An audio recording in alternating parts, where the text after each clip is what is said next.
किसी एक गांव में रमला नाम का किसान रहता था। किसान बहुत ईमानदार सज्जन था।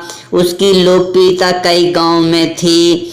उसका एक छोटा सा घर भी था जो सादा घर था। उसकी पत्नी के स्वभाव बहुत खराब था। वह गुस्सैल प्रकृति की थी। उसको हर बात बात पर गुस्सा आ जाता था। रमला के 4 लड़के भी थे, जिनमें 3 लड़कों का अच्छा स्वभाव था, एक लड़का दुष्ट प्रकृति का था। रमला किसान ने अपने जीते जी लड़कों के हिस्से के बंटवारे के लिए वसीयत नामक पत्र लिखा। कुछ दिनों बाद में रमला किसान का स्वास्थ्य खराब हो गया। उसने अपने लड़कों को बुलाकर वसीयत नामक पत्रिका के बारे में बताया। इसके बाद फिर किसान ने अपने प्राण त्याग दिए और लड़कों ने उनका अंतिम संस्कार किया।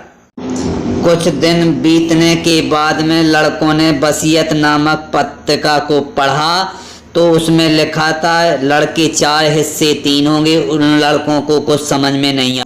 लड़कों ने पंचायत बुलाई और पंचों को वसीयत पत्रिका के बारे में बताया। पंचों ने इस पर विचार किया।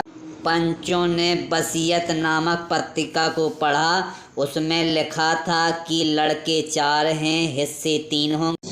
पंचों ने निर्णय लिया कि इन 4 लड़कों की परीक्षा ली जाए। रमला की फोटो मंगाई गई और रमला की फोटो मंगाने के बाद में बड़े लड़के को बुलाया गया। अपने पिताजी की तस्वीर में जूता मार दो, लेकिन तुम्हें पूरा हिस्सा दे दिया जाएगा। बड़े लड़के ने कहा मुझे ये हिस्सा नहीं चाहिए। मैं पिताजी को भगवान के समान मानता हूँ। मैंने भगवान जैसी सेवा की। पंचों ने दूसरे लड़के को भी बुलाया और कहा कि अपने पिताजी की तस्वीर में जूता मार दो, तुम्हें पूरा हिस्सा दे दिया जाएगा। दूसरा लड़का भी कहने लगा मुझे ये हिस्सा नहीं चाहिए। मैं अपने पिताजी की तस्वीर में जूता नहीं मारूंगा। पिताजी मेरे भगवान के समान हैं। तीसरे लड़के को भी बुलाया गया, कहा कि तुम अपने पिताजी की तस्वीर में जूता मार दो। तीसरा लड़का कहने लगा मैं पिताजी की तस्वीर में जूता नहीं मारूंगा, क्योंकि पिताजी भगवान के समान होते हैं। पिता की सेवा ही ईश्वर की सेवा। छोटे लड़के को भी पंचों ने बुलाया। उससे भी कहा अपने पिताजी की तस्वीर में जूता मार दो। छोटा लड़का समझने लगा कि जूता मारने से मुझे पूरा हिस्सा मिल जाएगा, इसलिए मुझे मार देने दो। उसने जूता मार दिया और पंचों में कहने लगा यदि पिता जीवित भी होते, यदि हिस्सा नहीं देते तो मैं उनको जूता मार देता।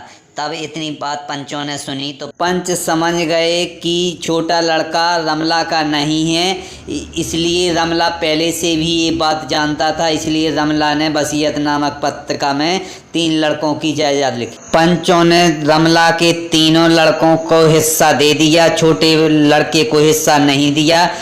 पिता की जायदाद में माता पिता की सेवा करने वाला और तथा सम्मान करने वाले लड़के का ही हक होता है। इसलिए हमें माता पिता की सेवा करना चाहिए।